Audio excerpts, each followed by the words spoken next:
Hi friends, మీ వంశీ స్వేచ్ఛవేదాకి మరొకసారి సుస్వాగతం. తింటే వగరుగా ఉంటుంది కాబట్టి గోరుచిక్కుడుకాయని డిస్కార్డ్ చేసేస్తాం మన రెసిపీస్లోంచి. కానీ దీన్ని వండే విధానం కనుక మీకు తెలిస్తే దీనివల్ల కలిగే అనంత కోటి లాభాలను మీరు ఎట్టి పరిస్థితుల్లో మిస్ అవ్వరు. ఎంతో రుచిగా ఉండే ఈ గోరుచిక్కుడుకాయని ఎలా వండాలో ఈ వీడియోలో చూద్దాం. మిస్ అవ్వకుండా పూర్తి వీడియోను ఒకసారి చూడండి. ఈ గోరుచిక్కుడుకాయని అత్యంత రుచిగా ఎలా తయారు చేసుకోవాలో చూద్దాం.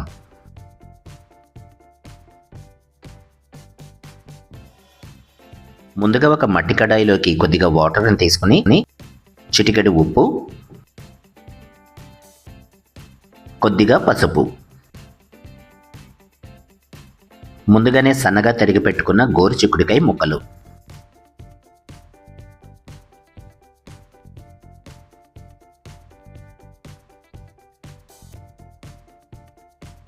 చక్కగా కలిపెట్టేసుకుని మూత పెట్టేసి మీడియం ఫ్లేమ్ మీద కాసేపు మరిగించుకోండి.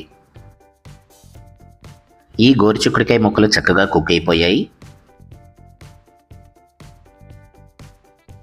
సాఫ్ట్గా కుక్ చేసుకున్న ఈ గోరుచిక్కుడుకాయ ముక్కలను డిష్ అవుట్ చేసుకుందాం. తర్వాత ప్రాసెస్ ఏంటో చూసేద్దామా. కడాయి వేడెక్కిన తర్వాత కొద్దిగా ఆయిల్ హీట్ ఎక్కిన తర్వాత ముందుగా తాలింపు దినుసులు, కాస్త కరివేపాకు,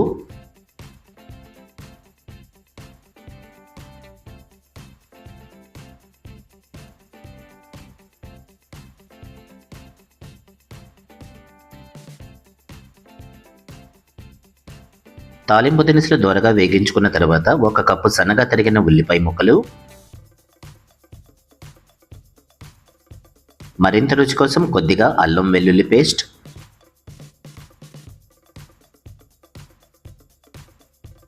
ఉల్లిపాయ ముక్కలని కాస్త సాఫ్ట్గా అయ్యే వరకు కుక్ చేసుకుందాం. ఆ తర్వాత ముందుగానే ఉడికించి పెట్టుకున్న గోరుచిక్కుడుకాయ ముక్కలు,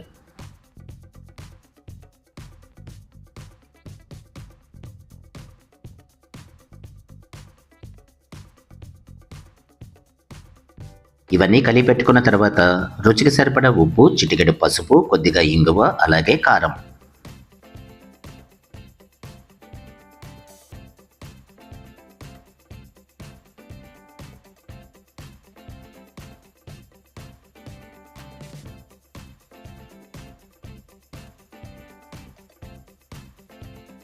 ఇవన్నీ కలిపి పెట్టుకున్న తర్వాత మూత పెట్టేసి మరొక 2 నిమిషాల పాటు లో ఫ్లేమ్ మీద కుక్ చేసుకోండి.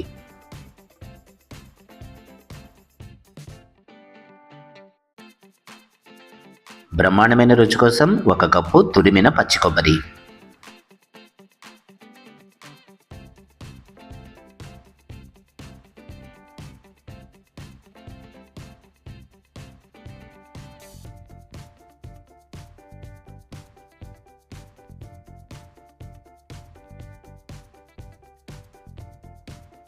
పచ్చి కొబ్బరి కలిపిన తర్వాత మరొకసారి కలిపి పెట్టేసుకుని లో ఫ్లేమ్ మీద మరొక 2 నిమిషాలు ఉడికించుకోండి.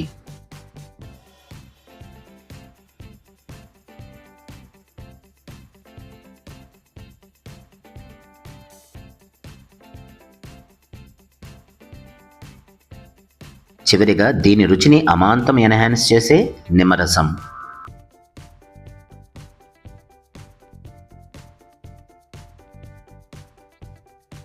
నిమ్మరసాన్ని జోడించిన తర్వాత మరొకసారి కలిపి పెట్టేసుకుంటే ఆరోగ్యానికి ఎంతో మేలు చేస్తూ పిల్ల జల్ల ఎవరైనా సరే హ్యాపీగా తినగలిగే గోరుచిక్కుడుకాయ బాయిల్డ్ ఫ్రై రెడీ.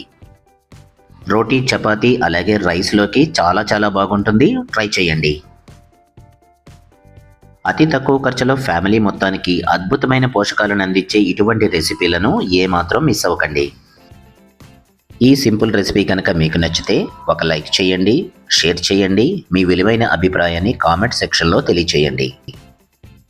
మరిన్ని రెసిపీల కోసం సబ్స్క్రైబ్ చేయడం మర్చిపోకండి. అలాగే బెల్ ఐకాన్ను తప్పనిసరిగా యాక్టివేట్ చేసుకోండి. చివరిగా మన హ్యాష్ట్యాగ్ మనసుతో వండండి, ప్రేమతో వడ్డించండి. మరొక రెసిపీతో మళ్ళీ కలుద్దాం.